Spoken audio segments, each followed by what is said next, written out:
हम छोटे थे तो एक रिश्तेदार के यहाँ गए थे। गर्मियों की छुट्टी में बच्चे जाते हैं ना अपने संबंधियों के यहाँ, 1 महीना की छुट्टी होती है तो वही घूमने का अवसर मिलता है, तो परिवार के सदस्य जन छूट दे देते हैं, बहन के यहाँ, मौसी के यहाँ, मामा के, ऐसे। तो बहन के यहाँ गए थे, तो बहन की जो पति की बहन होती है उसे नंद कहते हैं, वो उनके यहाँ ले गए थे। तो उनके यहाँ हम गए हुए थे तो एक कमरे में देखा एक नौजवान व्यक्ति पड़ा हुआ था, वो शायद उनकी ननंद के पति थे। तो उनको पता नहीं क्या लगा, भगवान की प्रेरणा, हम तो बच्चे थे, तो हमें बुलाया, ऐसे नजदीक गए तो रोने लगे। उनका बच्चा अब हमारी कोई बात नहीं सुनता तो हमें मन में है आपसे बता दे। तो शायद हमें भगवान उदाहरण देना चाहते होंगे इसलिए सुनवाया होगा, नहीं तो हम बच्चा थे, उनका कोई सपोर्ट तो कर ही नहीं सकते थे। उनका बच्चा है, जो बिल्डिंग देख रहे हो ना, ये मेरी बनवाई हुई है, वो मेरी पत्नी है, और वो टाकीज के सामने मेरी चाय समोसा पान इसकी दुकान थी, मैं सुबह से शाम तक मेहनत करता। तो यही पत्नी हमारे मोजे जूते उतार करके और हमें प्यार करती थी। हमारे शरीर में लकवा मार गया, अब मैं उठ नहीं सकते। बोले 2 रोटी से ज्यादा भोजन नहीं देती, और कहती ज्यादा देंगे तो बार बार शौच करोगे, हमें फेंकना पड़ेगा। बोले हमको मारती भी है, हमसे बात नहीं करती, चिल्लाते रहते हैं, हमारे सामने दूसरे पुरुष को बुलाती, बात करती ऐसा। बोले किससे कहूं, अगर कहूं तो ये मारेगी आकर के, कहना नहीं। तो हम बच्चे थे पर वो बात हमारे दिमाग में, हम बार बार सोचा इस विषय कि मेरे से क्यों कहा। शायद मुझे शिक्षा भगवान दिलाना चाहते थे, एक उदाहरण हमारे दिमाग में।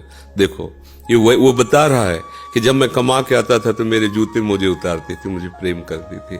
आज वही पत्नी है, मेरा ही सब वैभव है, मुझे रोटी भर पेट है, क्योंकि लकवा मार गया, शरीर बेकार हो गया, अब वो पड़ा ऐसे। अब उस व्यक्ति का कौन मित्र होगा, कोई प्यार से बात, तभी तो हम बच्चे थे, हमें बुलाया, कोई प्यार से बात नहीं कर सकता। वही व्यक्ति है जिसने अपने जीवन को सजाने की चेष्टा की, लेकिन एक मित्र है जिसको नहीं जानता था। इसीलिए अगर उस मित्र को जानता होता तो उसको रोना नहीं बनता, वो केवल उसी से बात करता और जीवन बदल जाता। वो कर तुम अकर तुम अन्यथा कर तुम, सच्ची मानो।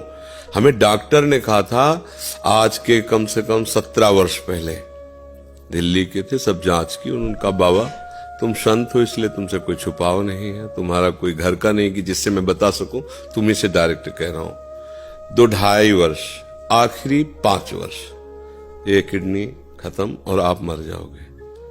तो इसलिए बता रहे हैं कि आप भजन कर लो बस 2-2.5 वर्ष। और तो हमने भी ठान लिया था कि हाँ ठीक है ऐसा है। आज 17 वर्ष तो हो ही गए, लगभग 17 वर्ष, बड़ा लंबा सफर है। अभी आपके सामने बैठे, फेल भी है और पास भी है, नहीं पास है। देखो जो दिनचर्या हमें चाहिए वो हमारे शरीर कर रहा है, तो हम पास है।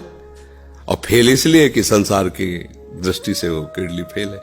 अगर भगवान का भरोसा ना होता तो सोचो आज हम कितने परेशान होते, शरीर को लेकर, पैसे को लेकर, कितना खर्चा, कैसी दवाइयां, कहां से डॉक्टर कहां लाते, क्या कुछ नहीं करना होता।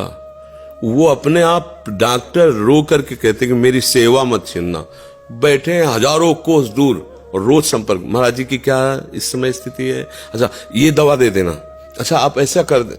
तो हम देखते किसका दुलार है, जिनको हजारों रुपया दे के समय लिया जाता है, वो फिर बात करते हैं, वो भी अपने ढंग से। आश्चर्य की बात, वो डॉक्टर, उसे दुनिया से क्या मतलब, रुपये से मतलब है।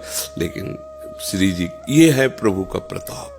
हर व्यवस्था कैसी तुम्हें बताया, जब हम उनकी तरफ देखते हैं तो हजारों हाथों से दुलार करते नजर आ रहे हैं, हजारों हाथों से प्यार करते नजर आ रहे हैं। ये कैसे चलता है?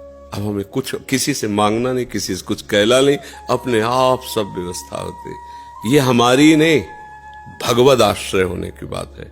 अगर भगवद आश्रित नहीं हो तो वह अमल पत्नी होती, बच्चे होते, किसी के काम की तरह नहीं गए थे, तो क्या कहते, तेरे दिन इसे 4-5 हजार रुपए डायलिसिस के लिए चाहिए, दवाइयां चाहिए, भगवान उठा लो, ऐसे पूछ लो भगवान इनको, वो कहती इनको पूछ लो। संसार का खेल है ऐसा।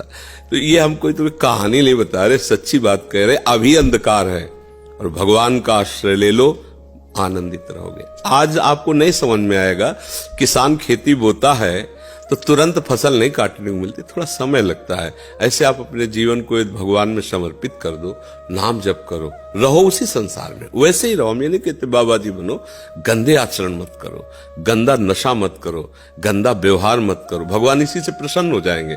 आप ज्यादा जप तप भले मत करो, पर गंदे आचरण मत करो, और भगवान का सहारा वो सब कुछ संभाल लेते हैं, बहुत समर्थ है।